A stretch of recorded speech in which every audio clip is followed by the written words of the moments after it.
అనుకోండి, నాకు తెల్ల కార్డు ఇవ్వలేదు అనుకోండి, నాకు తెల్ల కార్డు అర్హత ఉందండి, మీరు ఎందుకు ఇవ్వాలని అడుగుతాను. నాకు తెల్ల కార్డు పొందడానికి ₹1 అర్హతకి ఎక్కువ ఉందనుకోండి, అయ్యా ₹1 నా ₹1 వల్ల నేను ఏం కట్టుకుపోతాను, కావాలంటే మీకు ఇచ్చేస్తాను, తెల్ల కార్డు మాత్రం ఇప్పించండి, దయతో చూడండి అంటాను. అర్హత లేని చోట అర్హతతో ఏదైనా పొందాలంటే దయతో చూడాలి. అర్హత ఉన్న చోట అర్హతతో ఇవ్వవలసి ఉంటే మీరు దయతో చూడవలసిన అవసరం అండి, అర్హులు కాబట్టి ఇచ్చేస్తారు. మీరు గుర్తుపట్టారో లేదో, దీనికి పెద్ద విశేషం ఏముందని మీరు గుర్తుపట్టే ఉంటారు. మీరు అర్హులు అనుకోండి, దానికి దయ్యం అక్కర్లేదు, మీరు అర్హులు కాబట్టి మీకు ఇచ్చేస్తారు. మీకు అర్హత లేదనుకోండి, మీకు ఇవ్వాలంటే దయతో ఇవ్వాలంటే. మీకు అర్హత లేదు కానీ పోనీ తీసుకుందరు ఇచ్చేస్తున్నాను. ఇప్పుడు దయతో ఇవ్వాలి. అమ్మా నువ్వు దయని చూపించాలి. ఎందుకు చూపించాలి? నువ్వు చెప్పింది నేను ఒప్పుకుంటున్నాను. ఏమిటి ఒప్పుకుంటున్నాను? ఈవిడికి అర్హత లేదు.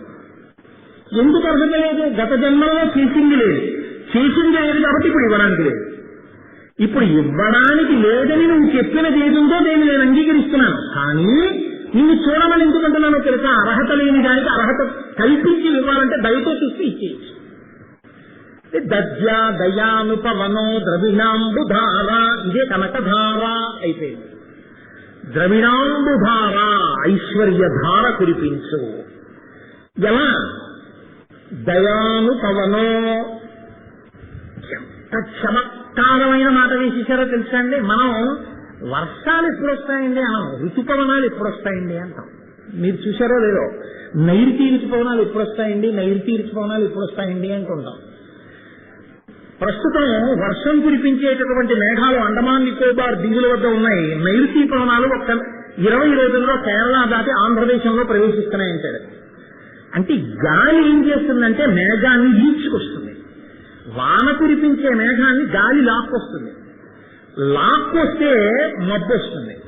మబ్బు వస్తే గాలి ఏం చేస్తుందంటే ఇక్కడ ఉన్న ఉక్క వేడి కోటేస్తుంది. కోటేసా మేఘాన్ని కురిపించేస్తుంది. గాలి వస్తే మేఘం కురిసేస్తుంది. మేఘం కురిసేస్తే ఏమైంది? చల్లబడిపోయింది. ఇప్పుడు శంకరాచార్య గారు అంటున్నారు దద్యా దయానుపవనో. అమ్మా నీ దయా అనేటటువంటి గాలిని, ఆ కటాక్షాన్ని ఒక్కసారి అని చూసామనుకో, అంతే ఏమైపోయింది? దుష్కర్మ ధర్మమ పనీయ చిరాయ దూరం. ఎందుకు ఇవ్వలేనంటున్నావు? ఆవిడికి చేసిన పాపం ఉందంటున్నావు. అమ్మా నీ కంటి చూపు ఎంత శక్తివంతమైందో నేను చెప్పాను కదమ్మా. ఇప్పుడు నువ్వు అర్హత లేని దానికి ఇస్తేనే దయ కలిగిన దానివని గుర్తు. అర్హత ఉన్న వాళ్ళందరికీ ఇస్తే పెద్ద గొప్ప ఉందమ్మా నీది. ఈ మాట అనరు. అలా అంటే పిలుచుగా ఉంటుంది, సాత్వికంగా అంటారు. దయతో చూడమ్మా. అర్హత లేదు కాబట్టి కదమ్మా దయతో చూద్దాం, అప్పుడు కదమ్మా అమ్మతనం దయతో ఉన్న దానికి. నీ దయకి సార్థకత ఏంటి?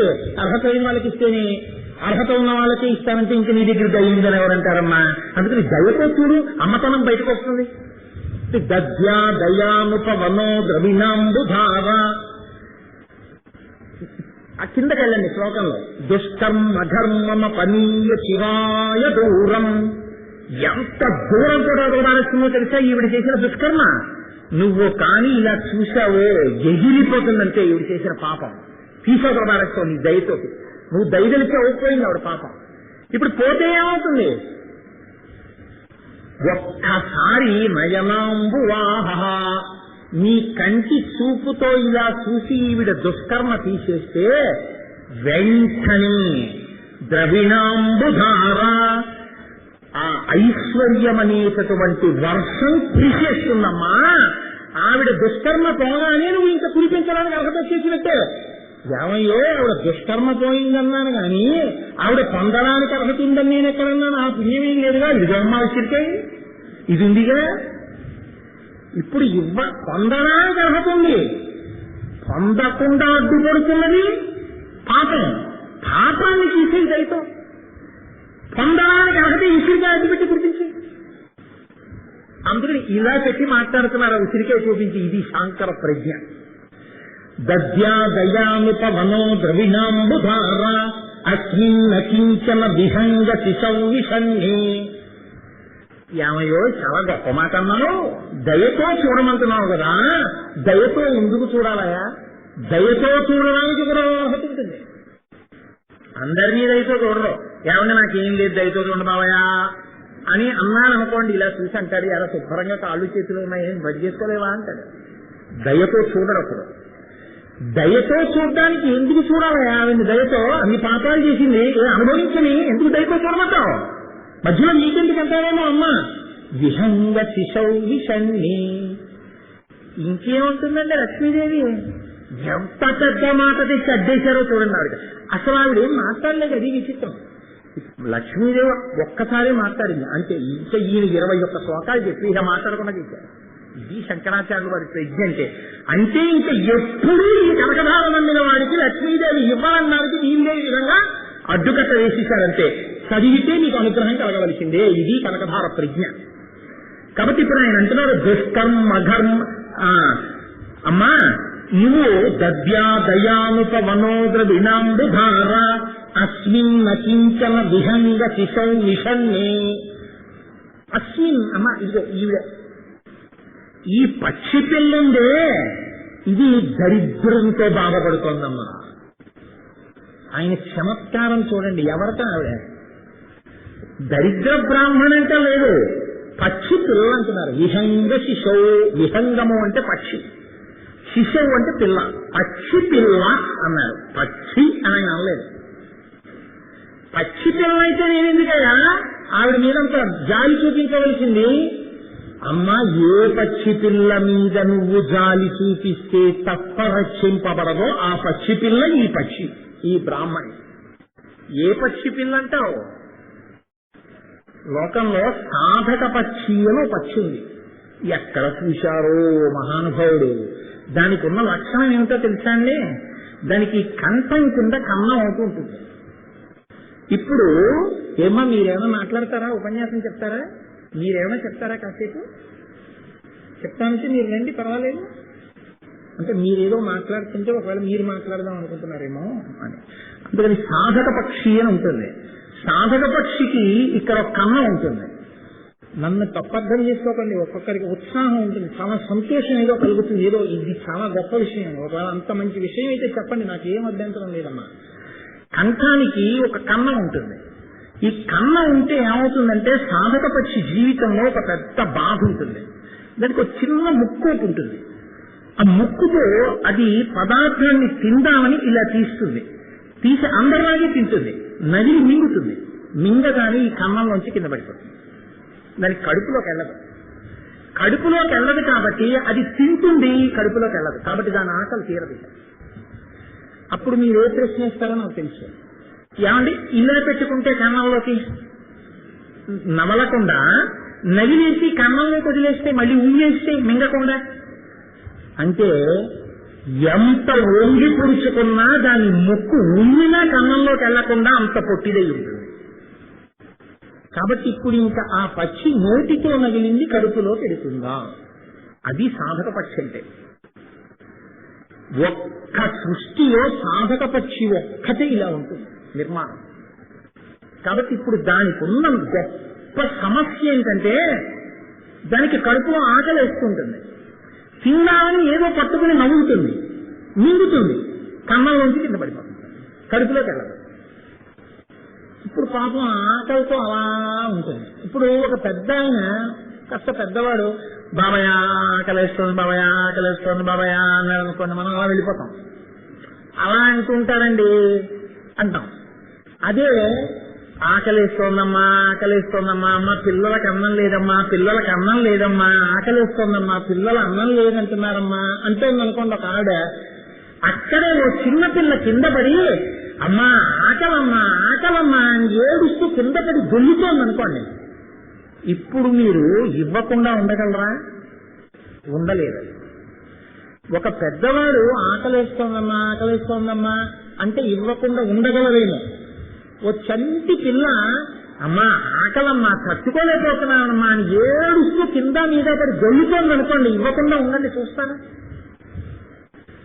పురుషుడైతే ఏమైనా ఉండగలదేమో. ఒకవేళ అమ్మ అస్సలు ఉండలేదు, అంత ఏడుస్తోంది, ఆపుదురు కారు అని దిగి గబగబా పరుసులోంచి 10 రూపాయలు ఎంతో ఇచ్చి ఏదమ్మా వెళ్ళి బిస్కెట్ ప్యాకెట్ ఏదో తెచ్చిపెట్టి ఆ పిల్లకంటారు. నేను ఇలాంటి సందర్భాలు చూశాను. ఒక్కొక్కసారి ఇది ఐశ్వర్యవంతులకు కూడా తటస్థిస్తుంది. వెంకటాచలంలో నేను ఒకసారి క్యూ కాంప్లెక్స్ లో వెళ్ళిపోతున్నాను దర్శనానికి. వెళ్ళిపోతుంటే ఒక పిల్ల అలా మారాం చేసి ఏడుస్తూనే ఉంది. ఆ పిల్లకి పాపం అంత ఏడుస్తోంది. ఆ పిల్లకి ఏదైనా పెడితే కనుక ఆగదు, వినదు, మాట నడవదు, తల్లి లాగలేకపోతోంది. ఇంకొక ఆవిడ చూసి, ఏమండి మన దగ్గర బిస్కెట్ల ప్యాకెట్ ఉంది వెళ్ళిస్తానండి. ఆయన అన్నాడు, మనకిద్దరున్నారు, వీళ్ళు కొంచెం ముందుకు వెళ్ళాక ఏడిస్తే మన వాళ్ళు ఏడిచినప్పుడు ఇప్పుడు ఏడుస్తున్న దానికి పెడతానని ఈవిడ గబగా కొంచెం తప్పుకోండి అని వెళ్ళి సగం బిస్కెట్ల ప్యాకెట్ ఇచ్చి పాప పిల్లలకి పెట్టండి అమ్మా అని ఇచ్చేసింది. పిల్లలు ఏడిస్తే చూసి పట్టుకోలేము. శంకరులు ఇక్కడ కొట్టారండి సెంటిమెంట్ మీద. విహంగతి సౌ అన్నారు. అమ్మా ఇది సాధక పక్షి యొక్క పిల్ల. అసలు సాధక పక్షి ఆకలి ఎలా తీరుతుందో తెలుసా అండి? మరి అది ఎలా బతుకుతుందని మీకు అనుమానం రావచ్చు. అది ఏం చేస్తుందంటే వాన పడుతున్నప్పుడు ఇలా ఇలా ఎగురుతూ కంఠాన్ని ఇలా తిప్పుతుంది. తిప్పితే కన్నంలో పడతాయి నీళ్ళు వచ్చి, అప్పుడు గుటకేస్తుంది, అందులోంచి కడుపులోకి వెళ్తాయి. వాన పడితేనే బతుకుతుంది సాధక పక్షి. ఎందుకంటే దాని కన్నంలో నీళ్లు పడాలి. నోట్లోకి పడినంతసేపు దాని కడుపులోకి వెళ్ళదు. కన్నంలో పడితేనే వెళుతుంది. కన్నంలో పడితే వెళ్ళాలంటే వానే పడాలి. అది సాధక పక్షి. ఇంకొక పక్షి గురించి శంకరాచార్యుల వారు అందులో చెప్పలేదు. ఆ పక్షి గురించే మాట్లాడుతున్నారు. ఎందుకో తెలుసా అండి? ఏమి శంకర నన్ను అడుగుతావు ఎందుకు? నువ్వు ఐశ్వర్యవంతుడుగా, శంకరులు ఐశ్వర్యవంతుల కుటుంబంలో పుట్టారండి. మీరు శంకరుల చరిత్ర చూస్తే తెలుస్తుంది. నువ్వు పట్టుకొచ్చి ఇవ్వచ్చుగా అమ్మా, నువ్వు పట్టుకొచ్చి పెట్టచ్చుగా అమ్మా. మేము పట్టుకొచ్చి పెడితే నగిలింది కన్నంలోంచి కింద పడిపోతుంది. ఎందుకో తెలుసా? నీ అనుగ్రహం లేది కడుపులోకి వెళ్ళదు, ప్రారంభం అడ్డొస్తోంది. అది ఆవిడ కన్నం. ఇప్పుడు ఆవిడ కడుపు నిండాలంటే నువ్వే కురిపించాలి, నువ్వే దయ చూపించాలి. దయ ఎందుకు చూపించాలో తెలుసా? పక్షి కూడా కాదమ్మా, పక్షి పిల్ల ఆడదమ్మా. ఉన్న ఒక్క ఉసిరిగా ఇచ్చిందమ్మా, ఎంత ప్రేమగా పెట్టిందమ్మా అమ్మతనంతో. మరి ఈ అమ్మ అన్నం నేను సంతోషంగా ఉండాలని నాకు ఉండదమ్మా. మరి నువ్వు తప్ప ఎవరు పెడతారమ్మా? నువ్వు పెట్టాలంటే, ఇంకోటి పెట్టాలంటే ఎవరు ఆవిడకి ఐశ్వర్యం కల్పించాలన్నా ఆవిడ దుష్కర్మ పోవాలి. ఆవిడ దుష్కర్మ పోవాలంటే నీ కంటి చూపు వల్లే పోవాలి, నీ దయ వల్లే పోవాలి. అమ్మ పిల్ల పక్షి ఏడుస్తోందమ్మా.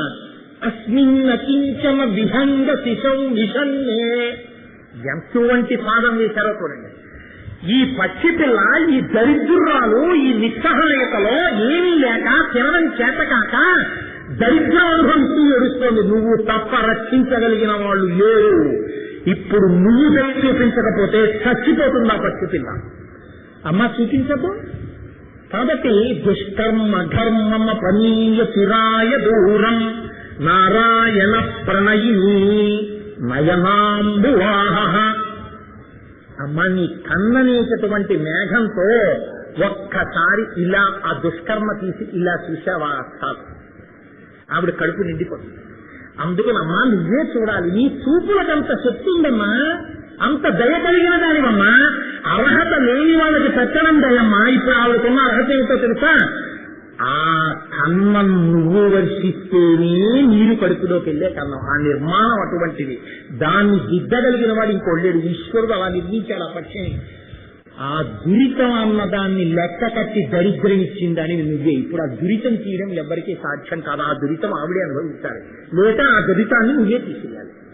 కాబట్టి ఇప్పుడు నువ్వు తప్పదయ చూపించగలిగిన వాళ్ళు లేరు. ఇది ఆవిడ అర్హత. అలా ఏడుస్తుంటే బాధ ఇచ్చేదమ్మా. నాకు బాధేస్తోందమ్మా, ఆవిడ చేతి విసురికే పుచ్చేస్తున్నానమ్మా. అమ్మ కోసం ఏడవని కొడుకు ఎందుకమ్మా? నాకు చెప్పింది కాబట్టి అమ్మ. ఇందులో శాంకర ప్రజ్ఞ చూడండి. ఇవాళ చేతిలో వేసిన ఒక్క తల్లి కోసమే కనకధార చేసిన శంకరులు సన్యసించి భారతదేశం అంతా తిరిగితే ఆకలించినప్పుడు ఏ తల్లి ముందు నిలబడి చెయ్యి జాపితే ఏ తల్లి వేసిందో వాళ్ళందరూ ఆయన తల్లులు.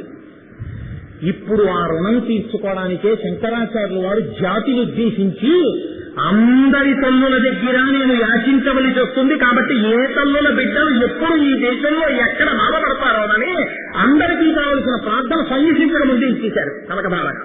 ఇది శంకరాచార్యుల వారు ఈ జాతికి చేసిన మహోపకారం కనకధార రూపంలో. కాబట్టి అమ్మా నువ్వు వర్షించాలమ్మా అన్నారు. దద్యా దయానుపవనో ద్రవిడాంబుధార అస్మిన్ నకించన విహంగతి సవ్విషణ్ణే దుష్కర్మ ధర్మమపనీయ చిరాయ దూరం నారాయణ ప్రణయిని నయనాంబువాహ. అంతగా ఆయన మనసు చూరకున్న ప్రేమైకమూర్తివి కాబట్టి తల్లి వర్షించన్నారు. చిత్రం ఏమిటో తెలుసా అండి? కనకధారా స్తోత్రం శంకరాచార్యులు వారు చదివి 2 చేతులు ఇచ్చి నమస్కారం చేసి నిలబడ్డారు. 1 గంట 48 నిమిషముల సేపు బంగారు విసిరికలు కురిపించింది లక్ష్మీదేవి. ఎంతసేపుని శంకరయ్యంలో రాశారో తెలుసండి? 1 గంట 48 నిమిషముల సేపు ఆ దరిద్ర బ్రాహ్మణ కుటుంబం ఎక్కడుందో ఆ కుటుంబం ఉన్న ఇంటి చుట్టూ గొడుగు పడినట్టు బంగారు విసిరికల వర్షం 1 గంట 48 నిమిషముల సేపు పడింది. అంటే ఇప్పుడు ఆ బ్రాహ్మణి మళ్లీ బయటికి రావాలన్నా లోపలికి వెళ్లాలన్నా బంగారు ఉసిరికలు తొక్కుతూ వెళ్ళాలి, తొక్కుతూ రావాలి. ఉసిరికలు కురిశాయి. ఎన్ని బస్తాలకు ఇచ్చారు. ఇప్పటికీ ఆ వంశంలో వాళ్లే ఆ ఐశ్వర్యాన్ని అనుభవిస్తూ ఆ బంగారంతో ఉన్నారు ఉన్నారు ఉన్నారు సత్యం. స్వర్ణమనాయి అన్న పేరుతో ఆ కుటుంబం ఉంది. నేను చివరి శ్లోకం వరకు వెళ్లకుండా పూర్తి చేసేసాను కనకధార. ఎందుకని అంటే కనకధార యొక్క ప్రయోజనంతో పూర్తి చేశాను. ఎందుకని అంటే ఇప్పుడు నాకు అన్ని శ్లోకాల గురించి వ్యాఖ్యానం చేయడానికి కావలసిన సమయం లేదు. నాకు అరకొరగా ఏదో పూర్తి చేసేసాను సిలబస్ అన్నట్టుగా శ్లోకాలకు తాత్పర్యం చెప్పడం అస్సలు ఇష్టం లేదు. అయినా నా మనసు అంగీకరించదు కనుక ఇంకొక మెట్టు చెప్పకపోతే తప్పు కనుక ఆ మెట్టు చెప్పి పూర్తి చేసేస్తాను. గీర్దేవతేతి గరుడధ్వజ సుందరేతి శాకాంబరేతి శిశేక రవల్లభేతి సృష్టి స్థితి ప్రళయకేలి సంస్థితాయై తస్మై నమస్త్రిభువనైక గురోస్తరుణ్యై. అమ్మవారిని ఉద్దేశించి శంకరులు చేస్తున్నారు శ్లోకం. ఇది ఆర్తితో దరిద్రంతో ఉన్న వాళ్ళ కోసం కాదు, జ్ఞానార్తితో ఉన్న వాళ్ళ కోసం. ఇప్పటికే కర్మ భక్తితో ముడిపడి ఈశ్వరుడిచ్చిన దాంతో తృప్తిగా ఉండి జ్ఞానం కావాలని కోరుకున్న వాళ్ళ కోసం ఇంకో మెట్టు పైకెక్కారు శంకరాచార్యుల వారు. గీర్దేవతేతి గరుడధ్వజ సుందరేతి శాకాంబరేతి శిశేక రవల్లభేతి సృష్టి స్థితి ప్రళయ కేలిష సంస్థితాయై. అక్కడికి రండి. ఏమంటున్నారు? సృష్టి అంటే లోకాన్ని సృష్టించడం, స్థితి నిలబెట్టడం, సృష్టి స్థితి ప్రళయ ఎక్కడి నుంచి వచ్చిందో అక్కడికి మళ్ళీ తీసేయడం. ఈ 3 తీసేటటువంటి వాళ్ళు ఎవరున్నారో వాడు ఒక్కడైతే వాడి ఇల్లాలి. త్రిభువనైక గురోః జ్ఞాన సంబంధం కాబట్టి గురోహో అన్నమాట వేశారు ఇక్కడ. జ్ఞానం ఇచ్చేవాడు గురువు. గురువు గారు మీకు రేషన్ కార్డులు ఇప్పించడము, గురువు గారు మీకు ఏదైనా సెల్ ఫోన్ లో కార్డు వేయించి పెట్టడము, రికమెండేషన్లు చేయడము చెయ్యాలని కోరుకోకూడదు. గురువు ఎప్పుడు జ్ఞానం ఇవ్వడానికే. త్రిభువనైక గురోస్తరుణ్యై. 3 భవనములకు గురువు యొక్క ఇల్లాలి. 3 భవనముల యొక్క గురువు ఎవరండి? సృష్టికర్తగా, స్థితికర్తగా, ప్రళయకర్తగా 3గా మారి పనిచేసేవాడు ఒక్కడే. ఆయనే నారాయణుడు. నారాయణుడు గురువు ఎలా అయ్యాడు? నారాయణ సమారంభాం వ్యాస శంకర మధ్యమాం అస్మదాచార్య పర్యంతాం వందే గురు పరంపరాం. ఇప్పుడు మొట్టమొదట ఉన్న గురువు ఎవరు? నారాయణ. శంకరాచార్యుల వారు తన జీవితంలో 4 అమ్మాయి పీఠములు పెట్టిన తర్వాత 4 పీఠాధిపతులకి చేసినటువంటి నిర్ణయం ఏంటంటే మీ దగ్గరికి వచ్చి ఎవరు నమస్కారం చేసినా నారాయణ నారాయణ నారాయణ. మీరు ఆరాధన చేయవలసింది శ్రీచక్రం, మీరు పెట్టుకోవలసింది విభూతి, మీరు నోరు విప్పితే నారాయణ. ఇది శంకరాచార్యుల వారి నిర్ణయం. ఎంత చిత్రంగా ఉంటుందో చూడండి. చేసేది శాక్తేయం శ్రీచక్రం, పెట్టుకునేది శైవం విభూతి, నోటితో చెప్పేది నారాయణ నారాయణ నారాయణ. అంటే అన్నీ ఒక్కటే అన్నది ఎప్పుడూ శంకరుల సిద్ధాంతం. ఒక్క పరమాత్మయే సృష్టికర్తగా బ్రహ్మ, ఆ పరమాత్మయే స్థితికర్తగా విష్ణువు, ఆ పరమాత్మయే లయకర్తగా రుద్రుడు. అంత ఆశ్చర్యం ఏముంటుందండి? నాకే ఉన్నాయి కదండి ఆ పదవులన్నీ. నేనే ప్యాంటు చొక్కా వేసుకుని ఆఫీసులోకి వెళ్ళి ఓ కుర్చీలో కూర్చునేటప్పటికీ నాకు ఒక డెసిగ్నేషన్ ఉంది. అప్పుడు నేను ఒక నోట్ ఫైల్ రాసి ఇది ఇలా చెయ్యవచ్చు అని రాసి సంతకం పెట్టచ్చు. ఇప్పుడు నా హోదా వేరు. నేను ఒక ఉద్యోగిగా నా సంతకానికి ఒక శక్తి ఉంది, కొంత శక్తి ఉన్న ఉద్యోగం.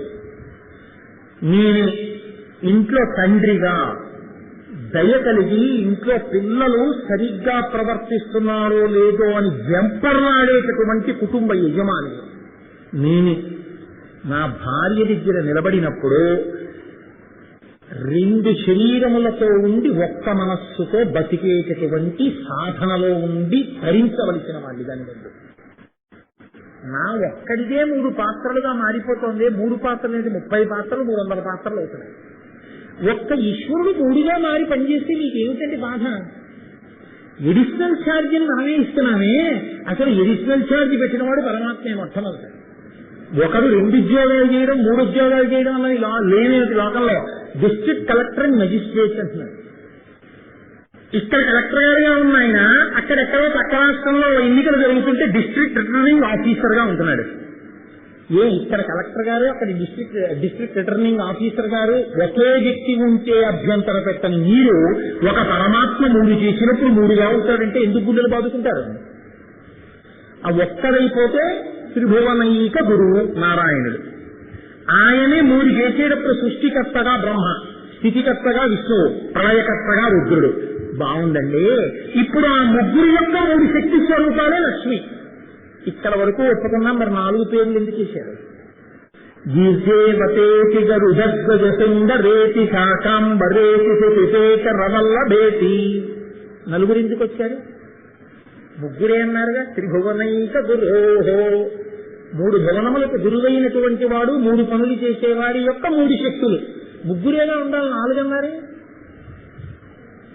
అవార్డ్ చేసేయండి. ఎవరి రూపానికి వాళ్ళకి ఇచ్చేయండి. ఎవరు మిగిలారో లెక్క కట్టేద్దాం. మొదటెవరు? గీర్జేవతేతి వాగ్దేవి. వాగ్దేవి అంటే సరస్వతి. సరస్వతి ఎవరి శక్తి? బ్రహ్మగారి శక్తి. కూడవలేదు ఇచ్చేసాం. ఎవరు మిగిలి ఆడ్ మ్యాన్ అవుట్ అంటారు కదా. ఎవరు మిగిలిపోయారో చూద్దాం. 4 వాళ్ళు ఏమిటో అసలు కథాకమామిషి ఎందుకన్నారు? శంకరాచార్యులు వారు బయటకు వచ్చేస్తుంది. గరుడధ్వజ సుందరేతి, గరుత్మంతుడి మీద ఎక్కి తిరిగేటటువంటి వాడి యొక్క సుందరి తెలిసిపోతోంది. విష్ణువు యొక్క ప్రణయిని లక్ష్మీదేవి తెలిసిపోతోంది. శాకాంబరీతి, కాసేపు పక్కన పెట్టండి చూద్దాం ఏమిటో కొంచెం తేడా పడాగా ఉంది వ్యవహారం. శశిశేఖర రవల్లభేతి తెలిసిపోతోంది. చంద్రరేఖ ఉన్నవాడి ఇల్లాలు రుద్రుడి యొక్క భార్య, ప్రళయకర్త యొక్క భార్య. ప్రళయకర్త అంటే సంతేసేవాడు అనుకోకండి ఎప్పుడు. ప్రళయకర్త అంటే మోక్షం ఇచ్చేవాడు అని, జ్ఞానం ఇచ్చి లయం చేసేటటువంటి వాడు, ఆత్మయందు లయం చేసేవాడు అని పేరు పరమశివుడికి. అందుకే స్వల్పకాలిక ప్రళయం అంటే నిద్రనిస్తాడు. ఆయనే ఆత్యంతిక ప్రళయము అంటే జ్ఞానం ఇచ్చి మోక్షం ఇస్తారు. మహాప్రళయము అంటే తనని పొందలేని వాళ్ళని తాను పొందేస్తాడు. మైనపముద్దే వచ్చి నల్లపోసల మధ్యలో తిరిగేసి నల్లపోసలని తానే అంటించేసుకున్నట్టు. ఇక వీళ్ళు ఎలాగో పొందలేదని వాడే పొందేస్తాడు. ఇప్పుడు అది కారుణ్యమా పాపమా? ఎందుకు భయం? ప్రళయం అంటే అలా భయపడకూడదు, తత్వం తెలుసుకోవాలి. కాబట్టి ఇప్పుడు శశిశేఖర రవల్లభేతి రుద్రశక్తి. మిగిలిపోయింది ఎవరు? శాకాంబరీతి. మరి శాకాంబరి అన్నాడు ఎవరు అంటే శంకరాచార్యుల వారు ఈ శ్లోకంలో ఒక పెద్ద కాసనాదర ఇచ్చారు. కనకధార కనకధార అనేటప్పటికీ ఇంత వెర్రి పుట్టి ఎంతున్నా ఇంత అని చేస్తావేమో. ఇది ఆ భావదారిద్ర్యానికి లోను కాకు. భావదారిద్ర్యం అంటే ఈశ్వరుడు నీకు ఎన్ని ఇవ్వాలో లెక్క పెట్టుకుని ఇవన్నీ ఇచ్చాడు కదా అని ఎప్పుడూ అనుకున్నా ఇంకా ఇంకా బాగుందని ఏడ్చేవాడే భావదారిద్ర్యంలో ఉన్నవాడు. వాడు ఎప్పటికీ ధనవంతుడు కాడు. ఎందుకంటే ఎన్ని ఉన్నా ఇంకా ఏదో లేదంటుంటాడు వాడు.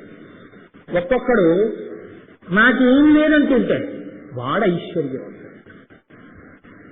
ఇలా ఉండాలంటే శంకరాచార్యుల వారు మధ్యలోకి తీసుకొచ్చి ఒక మాట ఇచ్చారు. శాకాంబరీతి అన్నారు. అంటే లోకమంతా అన్నం లేక క్షామం పుట్టి ఏడుస్తుంటే ఒక రాక్షసుడి వల్ల ఆ రోజున అమ్మవారు ఏం చేసిందంటే తానే శాకాంబరీదేవిగా వచ్చింది. అంటే ఆవిడలోనే వంకాయలు, కాకరకాయలు, ఆనపకాయలు, దోసకాయలు, ములక్కాయలు అన్ని ఆవిడ శరీరం మీద పుట్టించేసుకుని వచ్చి నిలబడింది. అందరూ తలకాయ కోసేసుకుని తినేసి బతికేశారు. ముందు బతికించేసింది ఆవిడ.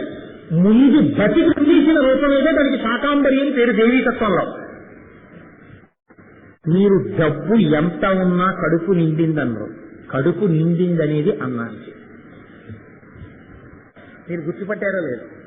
అన్నం మీ కడుపు నిండిపోయాక పెడితే ఇంకొద్దండి బాబు వాంతి వస్తుందంటే, ఎంత పట్టుకొచ్చి ఇచ్చినా పోనీ ఉంటుందంట డబ్బేసేవా కదండి. నాలుగోది అదనంగా తెచ్చింది ఏమిటో తెలుసా అండి? శాకాంబరీతి. నీ కడుపు నిండుతోందో లేదో చూసుకో కనకధార చేసేటప్పుడు. నాకెంత కావాలో ఇంత ఉందనుకుంటే నీకు ఇంకొంత కావలసిన రోజున ఇది నీకు ఇచ్చేస్తుంది. రోజు చేసుకుంటుంటే నిజంగా నీకు ఇంకో కొంత కావలసి వచ్చింది, అది ధర్మబద్ధమై నీకు కొంత కావలసి వచ్చిన రోజున నువ్వు ఇంకొకరి దగ్గర ఇలా అడగకుండా నీకు అమ్మవారు ఇచ్చేస్తుంది.